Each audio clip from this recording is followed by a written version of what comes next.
Please tell us about this one's for the gals and how simple and easy it's been to do the thing. Okay. So, yeah, how it started. Honestly, it kind of took off and it turned into something that I didn't even expect that it could. Mm, There is a conference held every year in Galveston. It's called the Women in Industry Conference, put on by Galveston College and then some of the other local community colleges there in the Houston area, and supported by industry. And I attended in 2017. And what I remembered from that conference was that there was high school buses of high school girls brought in.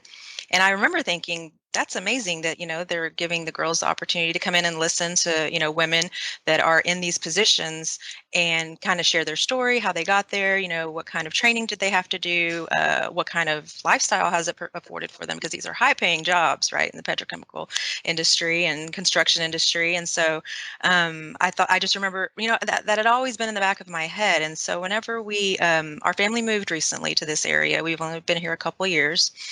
And so I just started thinking about it again. We live right outside of Corpus Christi, a little town called Taft. And I just, approached my manager and asked him if we could sponsor some high school girls from our local high school in Sinton. And he said yes. He's like, yeah, that's a great idea. And the thought was we would, load up 10 or 12 girls in our company van with a chaperone and, take them to the conference. yeah. And so I approached the high school and just said, hey, told them about the conference and just said, hey, we'd help, support and get y'all down there. And they were just over the moon excited. They said, absolutely, we will collaborate with you on this. We'll provide the bus transportation, we'll provide chaperones, we'll provide hotel, because it is a 4-hour drive for us here to get down to Galveston. So they were just on board, and I thought, oh, this is amazing. So I just started thinking a little bigger. I said, well, if my company would do it, why wouldn't some of the other local companies do it as well? And I just kind of started making connections on LinkedIn.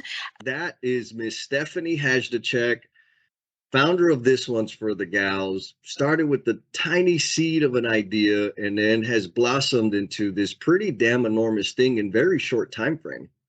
And I want to highlight that very last thing she said before I cut in, where she just reached out to people on LinkedIn and took a little mustard seed of an idea from taking 12 young ladies to a conference to over 200. And just this week, as this episode airs, that just happened. So it has come to fruition. So the seed I want to set in your mind is the idea and the small actions that reap enormous ripples of impact. Shout out to Jennifer Lacey. Take action on that idea. It's not that scary.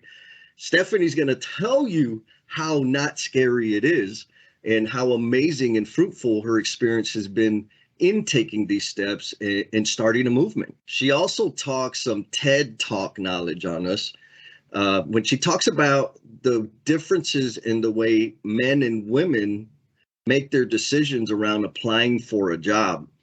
My recommendation is that you listen to that a few times, especially if you're raising young ladies. There is tremendous, it's small, it's quick, but man, there's high value in that, and adjusting the way that we condition the thinking of our youth. And speaking of shifting the thinking, got to give a shout out to all our patrons that are out there that have been supporting us financially. Thank you a million, gazillion, bazillion times. We invite new listeners, longtime listeners, to go to the website, learningsandmissteps.com. Sign up for the monthly L&M newsletter where we send out just kind of all the cool stuff that we got coming up on the calendar, give you a heads up and links early to access that stuff. We also share some stuff that, the No BS tribe, I don't know if you've heard of them, but they're out there.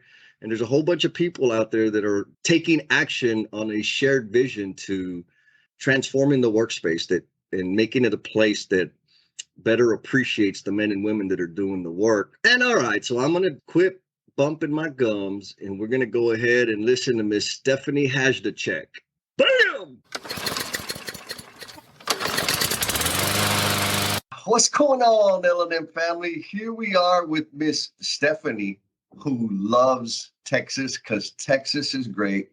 You may have seen some posts of us on LinkedIn. We got to connect live and in person here at Taco Haven over by Breckenridge High School. Stephanie, how are you doing this morning? I'm doing really well, Jesse. Thank you for having me. Oh, my pleasure. It was you and I met because you're amazing. That's the beautiful thing about social media is it's so easy to just connect with people. And like for me, it's like, why would you want to connect with me? But then it's like, who cares? Because you're awesome. So I get to know another amazing human being in my life. And we were talking about working together because you do a lot of, I think we speak the same love language, and you do a lot of stuff associated with students and exposing them to the industry, to construction. And so we met up for breakfast, and it was like, okay, got to get you on the show, but I think it's going to be later in the year. And then all of a sudden, some things kind of fell through. I'm like, Stephanie, what are you available this Saturday? So thank you. And yes, and I said yes, absolutely. Cleared my calendar. Oh my God, you're so awesome. Okay, so Miss Stephanie, what should the L&M family know about you? So they should know that I work to empower and educate high school aged girls on the opportunities available to them in the industry, in the construction industry, in the petrochemical industry, and basically in non-traditional roles that maybe they didn't think about previously. And just kind of give them an awareness of what's out there. So whenever they come out of high school, they just have a really broad knowledge of, careers. Yes, yes. Beautiful, noble work. What is it? What compelled you to do that? Like to get with young ladies and expose them to these awesome careers out here? So basically, I was that girl. I Okay. was that girl coming out of high school, not really knowing, what I wanted to do as far as a career. My parents talked about college. I didn't really listen. I thought I knew it all. Mhm. And, I just said, I'm going to go to work and figure things out on my own. And a couple years later, I just found that really probably wasn't the best way to go. I ended up divorced and single mom with 2 little boys, and knew that I needed to make some money. And so I went and got a 6-week AutoCAD certificate and walked into a job fair with Bechtel in Houston. It was in 2007 when, they were hiring left and right, and, things were, Oh yeah. really booming in the oil and gas industry.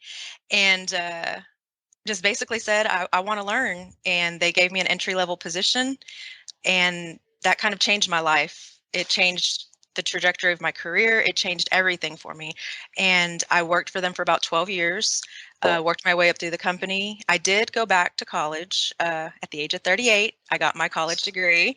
Nice. And while, that was a great accomplishment, I think, what did it cost me? I mean, it was raising a family, working full time, going to college is a lot of work. And it's not easy. And so I just feel like if I would have had a little bit better direction, coming out of high school, that, maybe I could have gotten into a career a little bit earlier. And being able to work for Bechtel and just see, their engineering, procurement, construction company, I was exposed to just so many different jobs. And so I just want to share that with girls, and whether they know what they're going to do after high school, or whether they're kind of can't figure it out, I just want to help guide them a little bit. Of course. Beautiful. Now, you talked about a few things, and I remember spoke with um, Samantha. So Samantha Dvorak, she's amazing.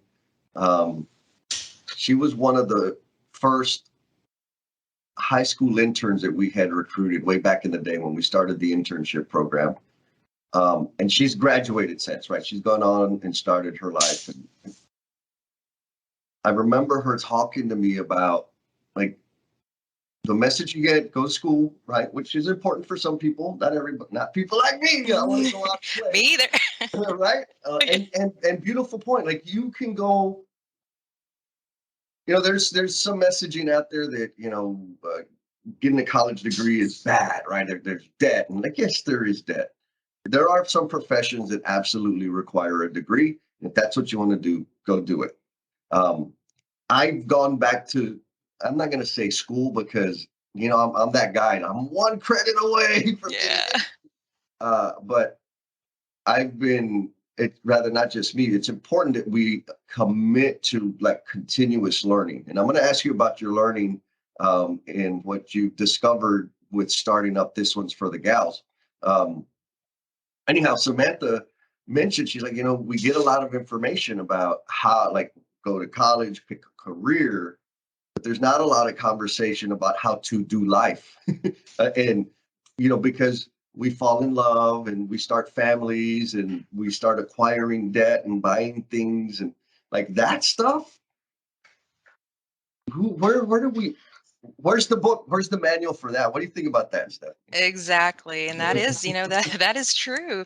I think it's really important to, get into the schools and teach kids about life skills, those soft skills as well. Because some conversations that I've had with, local community colleges or the universities is, how can we guide our students into careers once, what can I do with this training or this certification or this degree after the fact, right? And so, when they come out and they're done, well, they struggle to find a job and get set into a career. And then, those, whether they're student loans or they're not, those kick in, and then, things kind of just, and then they just have to go to work into some position, right? And so I think, if we just do a little bit better job on the front end of things and just kind of help, get them the path, know the path that they're going to be on, it'll be super helpful for them. Yes, and help everybody enjoy a higher quality of life. Mm-hmm. Now, as it goes to learning, and This One's for the Gals, help the L&M family know, like, so that they know, like, This One's for the Gals. They're awesome. They're doing great things. And because there's amazing people that regularly listen to this podcast, if you wouldn't mind sharing some extra details, because there's a ton of people that really want to make a change in the industry and for young students. And if all the blueprints we can share with them, if you don't mind, whatever you're willing to share, but please tell us about This One's for the Gals and how simple and easy it's been to do the thing. Okay. So yeah, how it started. Honestly, it kind of took off, and it turned into something that I didn't even expect that it could. There is a conference held every year in Galveston. It's called the Women in Industry Conference, put on by Galveston College and then some of the other local community colleges there in the Houston area, and supported by industry. And I attended in 2017. And what I remembered from that conference was that there was high school buses of high school girls brought in. And I remember thinking, that's amazing that, they're giving the girls the opportunity to come in and listen to, women that are in these positions and kind of share their story, how they got there, what kind of training did they have to do, what kind of lifestyle has it afforded for them, because these are high paying jobs, right, in the petrochemical industry and construction industry. And so I just remember, that had always been in the back of my head. And so whenever our family moved recently to this area, we've only been here a couple of years. And so I just started thinking about it again. We live right outside of Corpus Christi, a little town called Taft.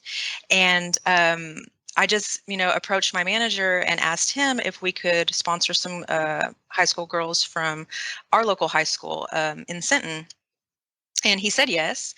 He's like, yeah, that's a great idea. And the thought was we would, load up 10 or 12 girls in our company van with a chaperone and, take them to the conference. And so I approached the high school and just said, hey, told them about the conference and just said, hey, we'd help, support and get y'all down there. And they were just over the moon excited. They said, absolutely, we will collaborate with you on this. We'll provide the bus transportation, we'll provide chaperones, we'll provide hotel, because it is a 4-hour drive for us here to get down to Galveston.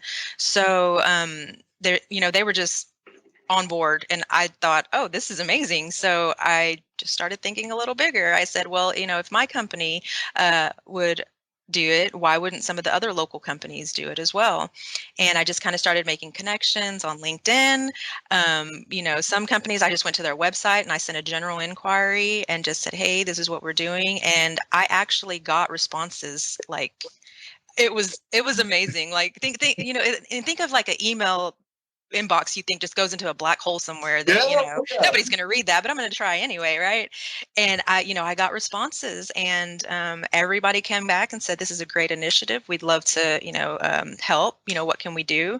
And so I just kept going and kept getting more schools and more schools, and then it just grew into this initiative. And so I was talking to a local reporter because they were doing a news story on it.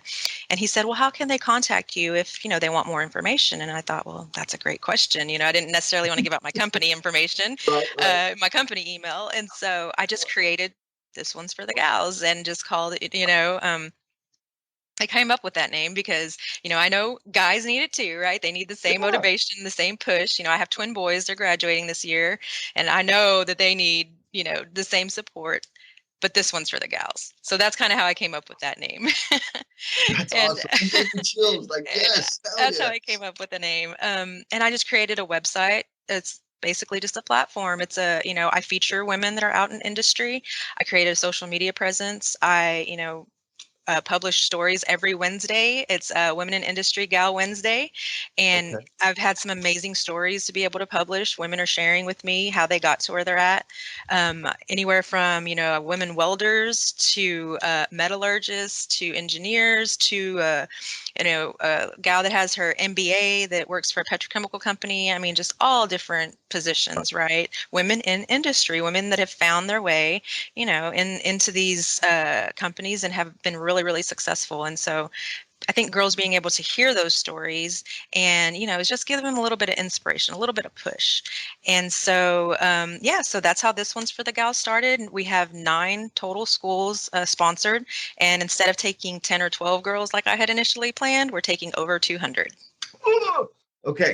So is this the first session or cycle of you starting This One's for the Gals?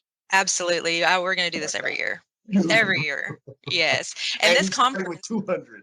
Yeah, and this conference. So I'll tell you, when I went in 2017, the total conference had 200 attendees. Now, this year, they're expecting over 1,200.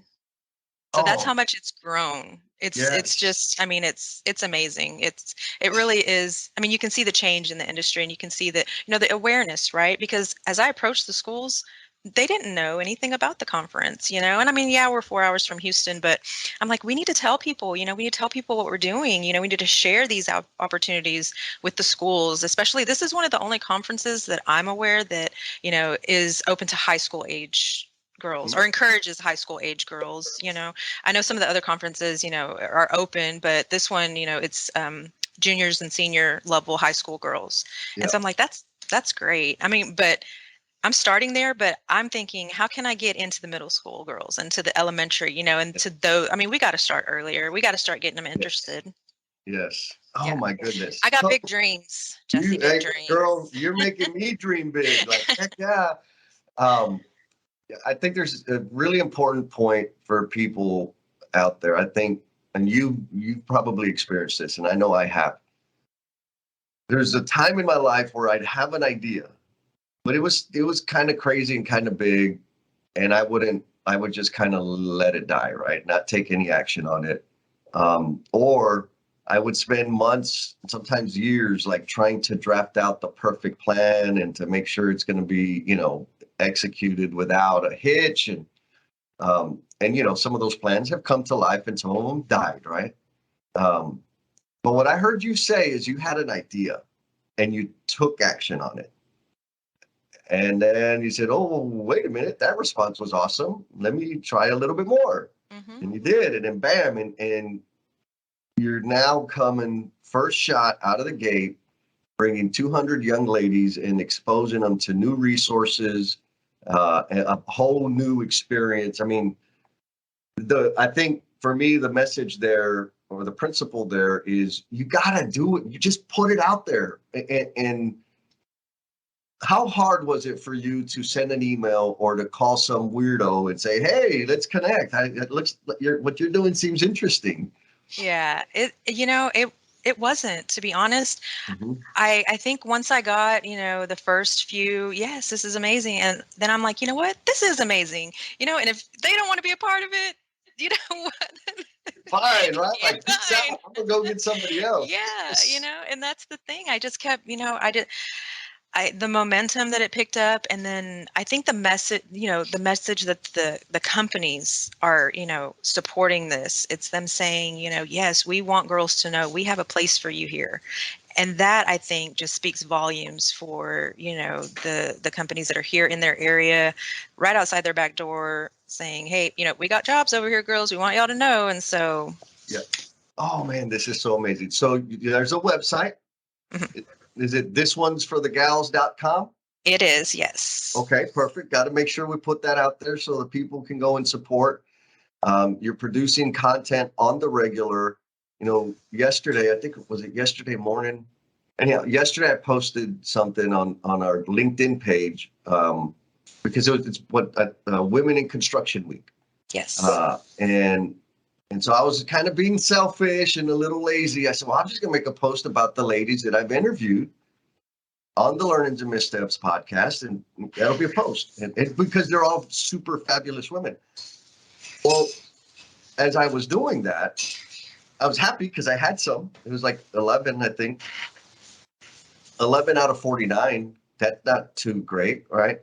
Rather, that's horrible. So 20% of the interviews that I've done on the Learnings and Missteps podcast are of women. 80%, and I got some feedback from Tiffany, who runs the Welding Women Syndicate. She's super amazing. She's starting her own school. Like, she's got it going on. Yes, I just featured her this week. Did you really? She was my gal for the week. Yes. Man, she's like on fire, right? Yes, she is. And she left me a nice note. She's like, yeah, like 20% is great. And I don't think it's great. It's probably better than standard performance of other organizations being intentional about recognizing women. But had I not done that, here's the point. I'd never counted. I know that I want women on here because women are 100% a huge asset and addition to the industry. And there's plenty of careers here for ladies, but I need to do better.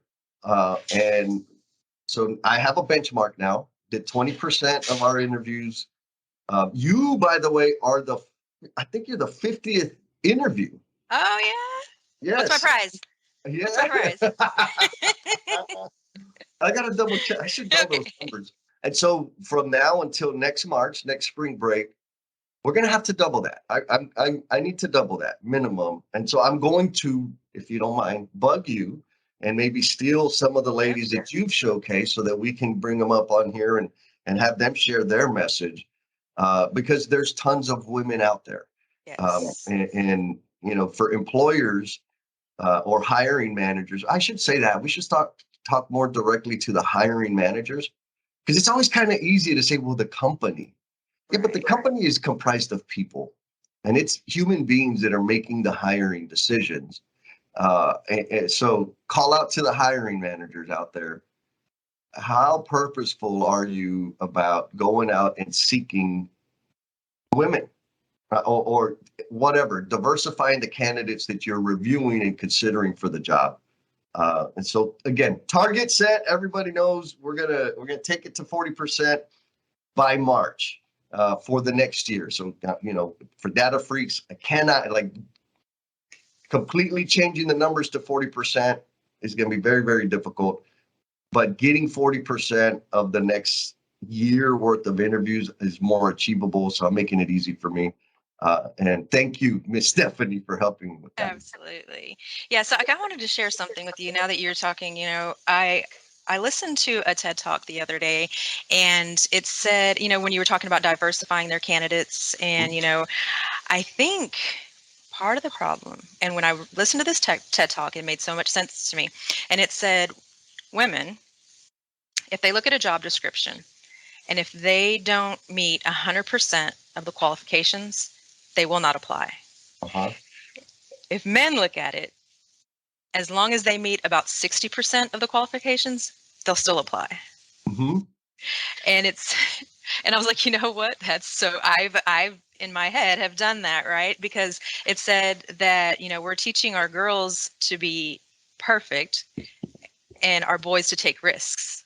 Yes. It's like, it's okay, boys, you can do it. You can take a risk. But girls are more inclined to be, nope, I got to match everything. I got to, it's got to be perfect. And I'm like, yeah, that's true. It really is. And I think about it, because I raised boys, and I think, how much risk takers, they are. And then, when I think of my daughter, I'm like, she would never do that. Just, Yeah. Yeah. So. Yes. Well, and again, your story, part of the reason I'm super excited about sharing your story is because you're taking risks. Yeah. Right. Like starting this thing that you started is, you may not be risking enormous amounts of money, but you're risking your time. You're taking time away from your family, from your boys, your daughter, your husband, you're relaxing, right? Like you could be taking a nap with cucumbers on your eyes right now, because that's what I would be doing. But you're sacrificing that to do something that's not predetermined. And there is no resume, there is no roadmap. You're just doing it. And that's the point, right? Is for me, I had lunch with a friend of mine, Jorge, in Denver. I was at Denver earlier this week. And he pointed out, he's like, dude, like, I love this. He could tell that I'm like super excited and really enjoying life right now, and contributing to a greater degree. And he's like, but it's his observation was, it's when we take those risks, we live on that edge, and there's a lot of risk, but the reward is tremendous. Yes. And then to your point, like my job, the past 2 jobs, I probably shouldn't say this, but I'm gonna say it anyways. Like the job description, like I was maybe 10%. Like I had a name, and that was my qualification. But we're human beings, and we're all full of value. And we have to give ourselves permission to say, okay, maybe I don't have all of those things. But there is the inherent skills that I have that can bring value, and my capability or capacity to learn supersedes all those little boxes that need to be checked. Yes. And so you get in the organization and learn. I mean, that's my story. That's your story. I started off as a plumber, and now I'm a social media mogul. Influencer. Yeah. Yeah, and that's why I encourage, a lot. So I've even had, women approach me that are, looking for a change in their career, and I encourage them, go to a job fair. Go to a job fair. It's not easy, right? It's not easy, but I'm like, that's the only way that you're going to be able to get in front of who you need to get in front of and tell them, I want to learn, right? If there's a job fair, go to it, because it's invaluable. That's what I did. And I didn't want to that morning. Believe me, I did not want to. I had a friend call, and he's like, hey, job fair started, you need to go. And I was like, oh, I don't know. I've never even been down to the Galleria area in Houston, never even. And he's like, you need to go. They're hiring like crazy, Stephanie. I was like, all right, fine. So I got up and I went. Got there, parked in the wrong garage, because these tall buildings, right? These tall skyscraper buildings. Parked in the wrong garage. The security lady came out and yelled at me. You can't park here. And I'm like, good night. What am I even doing here? Don't even know where to park. I don't know what I'm doing. I went and found the right garage, walked inside, and it changed my life. Oh my God. That's what it takes. Yes. So again, for you have obviously entrepreneurial spirit. You're making changes in many, many lives. But we also have to give a shout out to the family, right? To Mr. Chris, who's absolutely feverishly making you some delicious tacos right now. He is. I can smell the bacon cooking. Oh my goodness, that's awesome.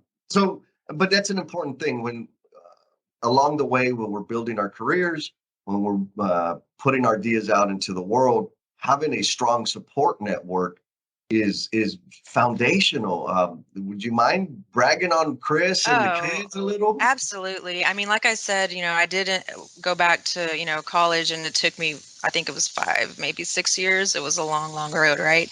And I couldn't have done it without his support. There's just no way. I was I mean, I had to go back, Jesse, and take calculus. I'd been out of school for 20 years.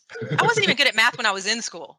So much less when I'm like, I had to get a tutor. I'm like, called the tutor up. She's like, "Oh, what grade's your child in?" I'm like, it's for me. It's for me. It's for me. That's all awesome. Yeah.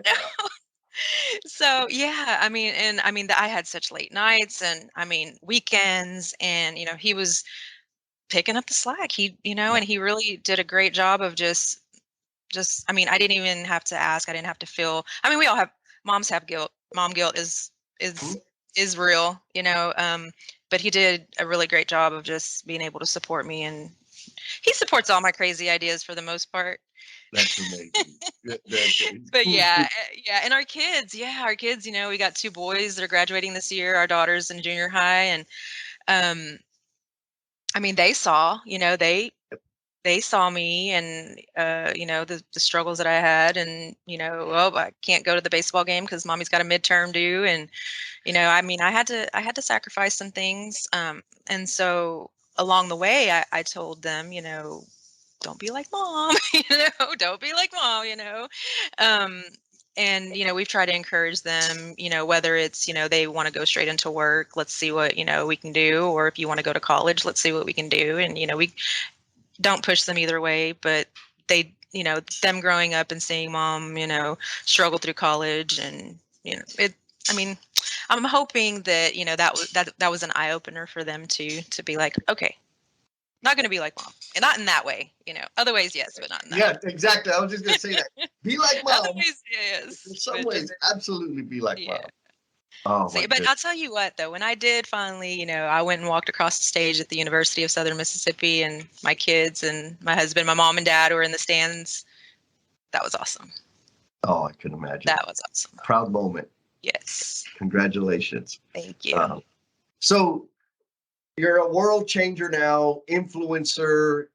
You've discovered that maintaining a social media presence is a second job. Ooh, yes, it is. I see now why some quit their job once they make it big on the TikTok or the Instagram or whatever it might be. I'm like, there's just no way. It is a full-time job. Yes, ma'am. So what were your earliest career aspirations? So I don't, I don't even remember if I ever had any. Yeah. I wasn't that person that was like, oh, I want to be, a doctor or a lawyer or a teacher. I don't know. I didn't, and then when it was time to, okay, I graduated, and I just, went and found a job. I think my first job was working at a daycare, and then I ended up working for a staffing company, and then I ended up working for a telephone company. I had all these little odd jobs. So let me tell you, when I walked into Bechtel with a resume, it was pretty thin. At that point, it was very thin. I ended up as a executive assistant at a small tank company. That was kind of like my first oil and gas experience. And from there, it's where I was like, okay, I need to, I got 2 little boys to support. I got to really figure out what I'm doing with my life. It was kind of like a sink or swim at that point, so I just kind of, and I had, and that's the thing, if you have a connection or a friend or a relative that you see is doing something, ask them, how are you doing? How, because I'll tell you one thing, when I've gone into the schools and talked to some of the girls, generating some interest for the conference, telling them a little bit about my story. One of the questions I ask is, do you have do you know anybody that works for, Exxon or Cheniere or Kiewit, any of these, area industry companies? And the hands go up, right? Oh yeah, my dad works there. My uncle, and I'm like, okay, what do they do? Can you tell me what they do? And all the hands go down, and nobody knows, right? And I'm like, okay, that's what we need to fix too, right? So we need to start talking. We need to start, sharing, what we do. And we do too, our kids as well. Like I said, they're about to graduate, and I keep thinking, they really know what we do, And so I think that's the disconnect as well at home. Yep. Also at, and everywhere. We're all disconnected. Yep. Yep. Yeah. Just because we're in the same space, like the same room doesn't mean we're sharing the same thoughts and ideas or experiences. And we've got to be, it takes intentional practice to make that happen. Yes. I remember my baby brother, Renee, when he was coming up through school, there was one time he had a teacher and he's like, man, she's just mean and she's rude and she's ugly and nasty and, all these things. And like he wanted to get out of her class. I'm like, and of course he was talking to mom and mom's like, ay, mijo. And I'm like, negative, no.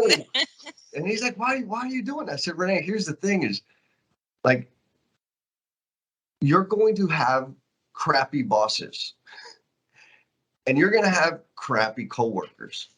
Like that's life. Yep. And when you yes, you could transfer out of her room and get into the favorite teacher's class. Well, what lesson do you learn? What skill do you build? You have to understand we have to learn how to deal with those things appropriately.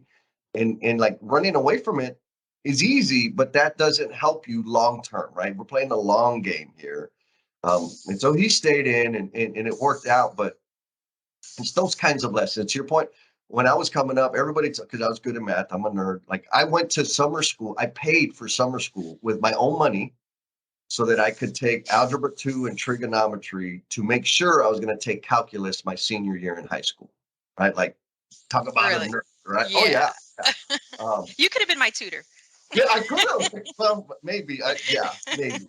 Discount, super discount tutor. Super discount. And everyone was telling me that because I was good at math, that I should be an engineer. Like, okay. And that was like the plan. I'm going to go to college so I could be an engineer. I didn't even know what the hell an engineer looked like. I didn't know what the work of an engineer was. And, looking back, I'm glad I made the decision I did because it's not the type of work that I'm enthused about. Like I would have, they would have fired me. Like this dude, get him out of here, please. And so to your point, I find that when I talk to young adults, what is it? What career do you have in mind? What is it do you want to do? Blah blah blah. They have a list, right? They'll say this job, that job, this job. And to your point, who do you know that does that? Have you even been in like the physical space that this type of work is done? Right? Like no. And so to echo you, like, yes, meet somebody that does the damn work. Get on LinkedIn, search the title that you're going after and message them. Yes. Like that's how we connected. I'm 16 years old. I think I want to do this. Can you tell me what the job feels like? What do you do like every day? I think that's another thing is we're so focused on outcomes, meaning get a degree, get this fancy job title so that you can make this much income.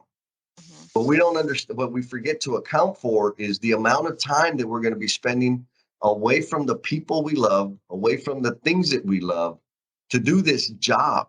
And if you don't love that job, you don't necessarily have to love the job, but if the job doesn't provide some measure of fulfillment, and you would talk about misery, it can get pretty darn miserable. You ever had a job that was like life soul sucking? Yes. I think everybody can say they have. I think everybody can say they have.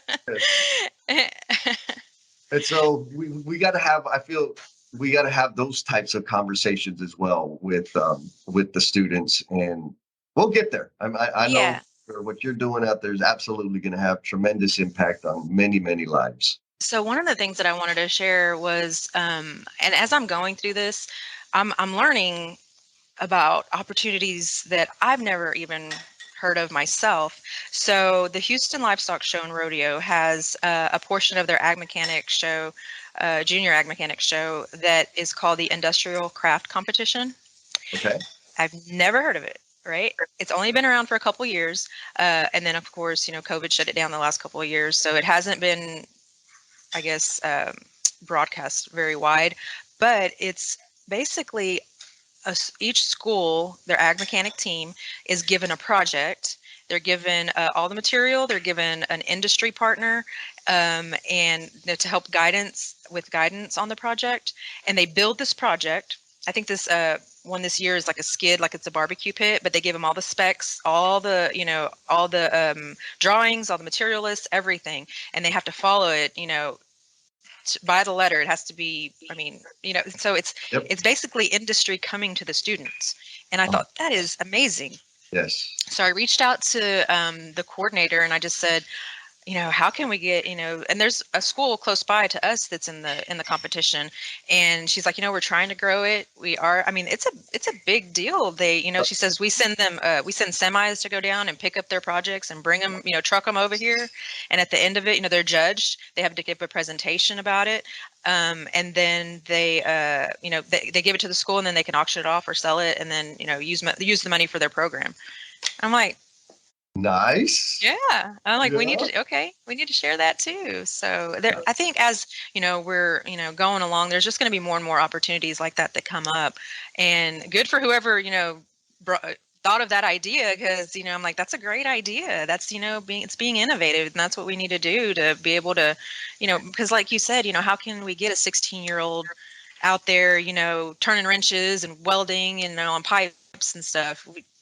You can't. Okay, let's bring it to them then. Let's make it happen. Yes. And I think the other part is to know, like my conversation with Tiffany last night, is there's a whole multitude of people, organizations doing something to this, varying degrees, but they're doing something. And the gap is the connectivity, right? The schools don't know about it, or the students don't know about it, or the employers don't know about it. We're in the midst of planning out the Texas Construction Careers Initiative, our Construction Career Day. And we've been going for about 9 years now. So there is some notoriety locally. We just started a social media presence with it. Shout out to our social media rock star. She's been handling stuff. And all of a sudden, like now it's like, how do we get involved? How can we help? And how many can schools from outside of San Antonio come? And it's like, yeah,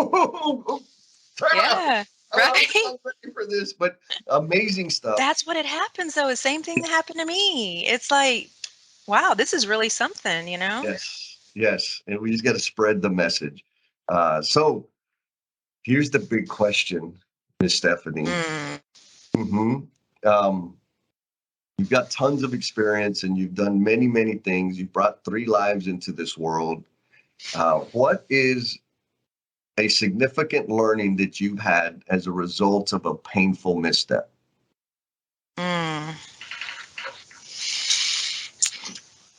My painful misstep was probably, coming. All right, y'all. We got a bit of a change here. Yes, I'm breaking up the flow, and that's not going to change. It's going to stay the same. But the L&M family has spoken out, and we've heard you loud and clear.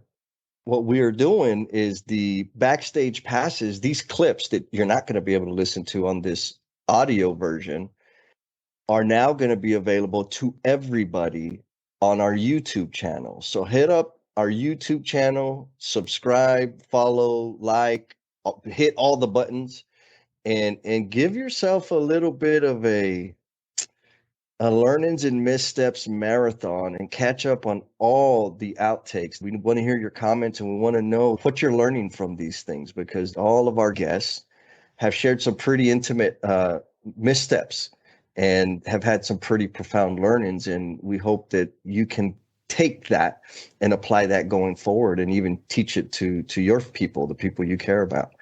So that is going to be the deal going forward. Thank you for supporting us, and back to the show. My observation is that's a result of you, 1, putting yourself out there, but 2, putting yourself out there to serve others. Like, that's the difference. All day, every day, the people that I see thrive and their groups and organizations continue to grow and serve the community are the ones that are focused on serving others. There's a lot of organizations and people, personalities out there that are they're doing the talk, but they're doing it for personal gain. And that's okay too, because don't get me wrong, I'm looking for some personal gain a little bit. Would be nice. But fundamentally, it's about serving others. Right. For me. And when you and I first met at the taco joint here in San Antonio, Texas, it was like, oh yeah, she's about it. And she's the real thing. And Chris is about it. I think mostly. No, Mostly. Chris is it, like whatever. I got you. I'll support you. And again, that was like for me when I'm little, I was like, man, how beautiful to one have a crazy idea and take action upon that.